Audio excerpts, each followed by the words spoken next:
Hey guys, LevelCap here, and today we're going to review Overwatch, Blizzard's first FPS game ever. It's been in development for a long time, and like many Blizzard titles, the last year or so of the game's development is all about balancing and fine-tuning. So this game launched with quite a bit of polish. The launch day was a big success. I had a couple server disconnections, but the day after I think I had one, and since then I haven't really seen any. It's been incredibly stable, especially considering how big of a title it is. Now, the appeal of Overwatch is something where I think most of the actual criticism of this game comes from. It's one of those things where you can criticize the game before even playing it, simply because of the visual style or the idea that it's not really any sort of completely unique title. There's plenty of games that Overwatch borrows a lot of ideas from. Team Fortress 2, the recent Dirty Bomb, and there's several other shooter games out there that are all team-based, kind of cartoony in nature and offer unique characters. And for anyone who's familiar with Blizzard games, this shouldn't come as a surprise. This is what Blizzard does as a business. They take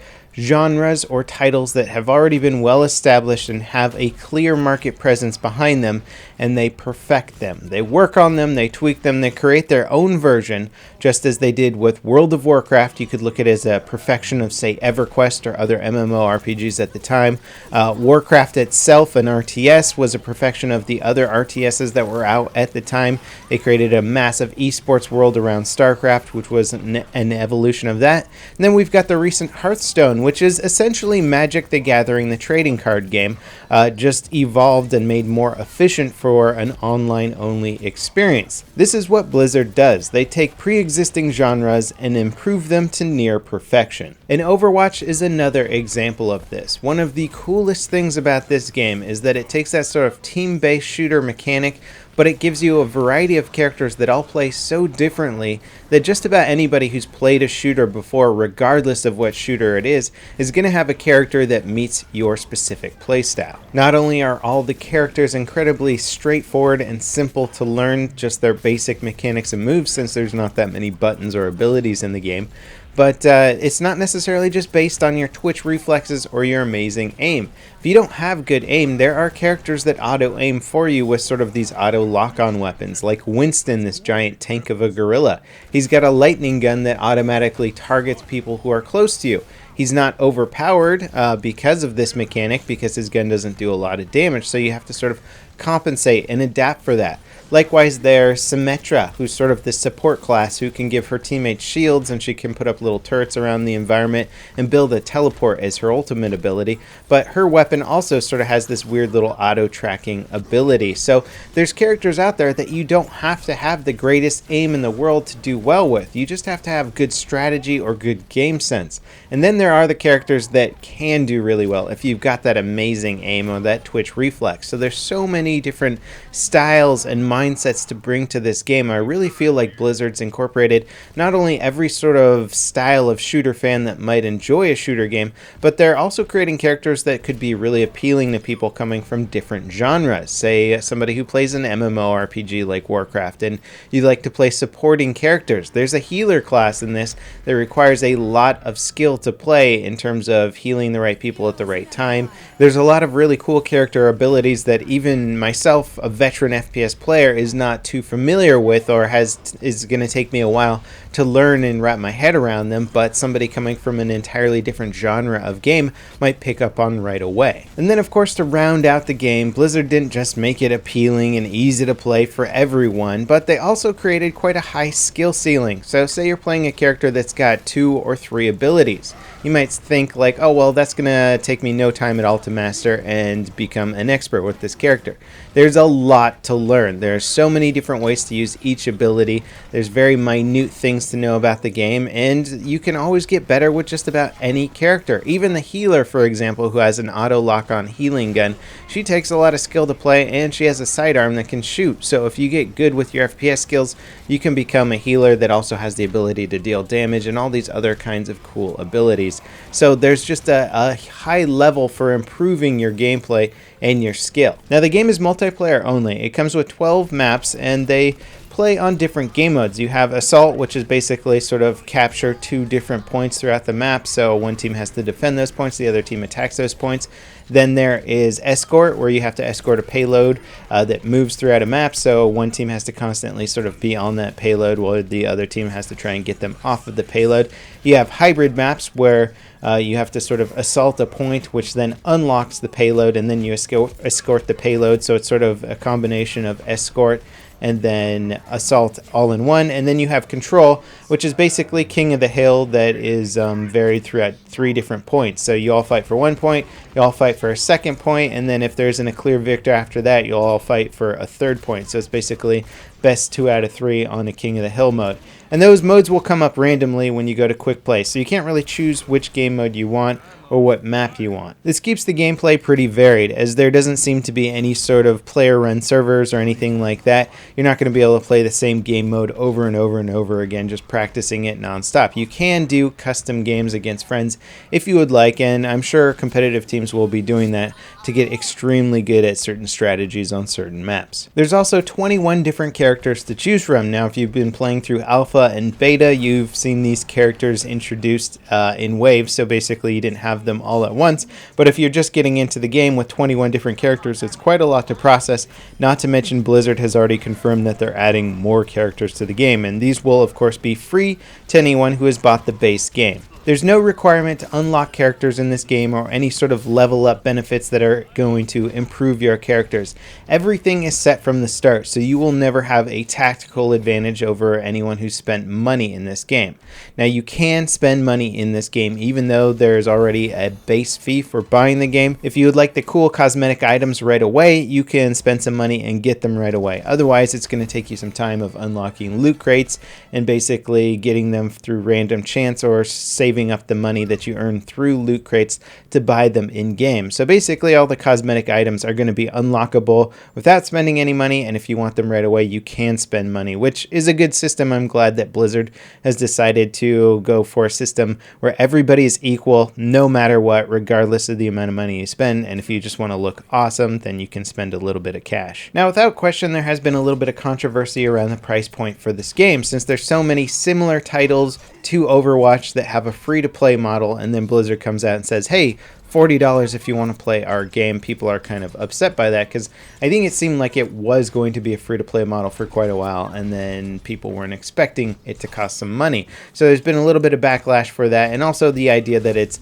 a multiplayer game with 12 maps and 21 characters at the start for $40. People think it's not enough content versus the money. The way I look at it though is that we know it's a Blizzard game. It's got that Blizzard level of quality. The bugs have been ironed out. It's refined. It plays incredibly well. I can get like 140 something ish frames like constantly while playing the game. Everything runs well, it's balanced well, and you know Blizzard is backing this game. In addition to that, we have to just start looking at multiplayer games differently. If you think you're going to be playing this game for hundreds of hours, then without question $40 is a no-brainer price point. You're going to be getting your entertainment value out of it. But if you try out Overwatch and you're thinking like, hey, I only want to put 10 hours into this game and then be done, then yeah, $40 doesn't make a lot of sense. But it's sort of the concept behind this game.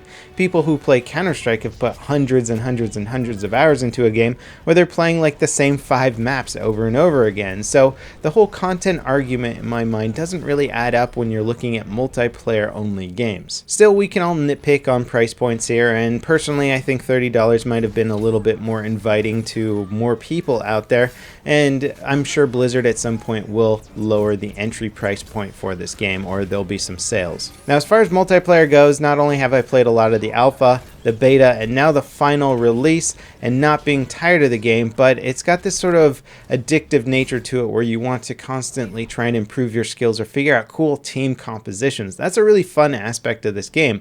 Given 21 characters and the fact that you can mix and match as many of any one character as you want, or as few as you want, gives you a lot of variety and a lot of strategy. And sometimes you can get absolutely stomped or crushed by an enemy team, and it really makes you think a lot more about your team composition versus versus your actual player skill and ability, because there are some direct counters to certain characters in this game. So there's a lot of meta strategy.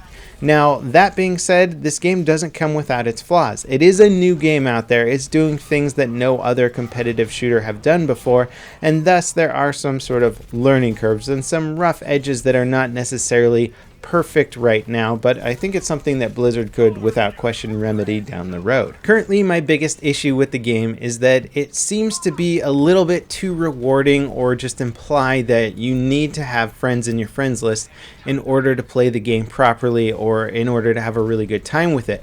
Not only is there an experience bonus if you team up and play with friends, which I think gives a little bit too much of a leveling up or gear advantage to playing with friends, but in addition to that, when you are solo queuing, it scrambles the teams frequently after each game. So you might have built up a cool rapport with somebody there, and you're like, all right, on to the next game, and then you never see them again because it scrambled the teams. You do have the option to add these people to your friends list, but when I play other games like, say, Rainbow Six Siege, and we build up a cool rapport with the people that I'm playing with, and then you're like, oh, I like these people, I've played through 5-6 games, we've won them all, we've had really good communication, I'm going to add these guys to my friends list.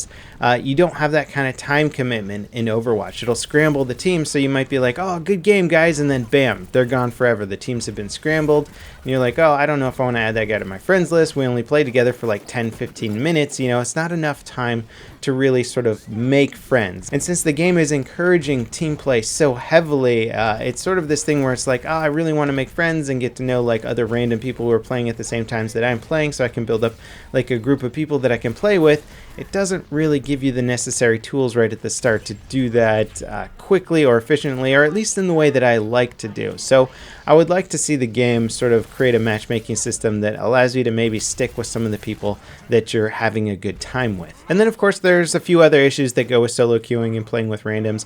I'm hoping that these are remedied out when you've played more, and it's sort of people have built up more data to base their skill levels on, and it matches you with other people of similar skill levels to you, so you're sort of getting a similar type of players matchmaking with you, so you know what to expect.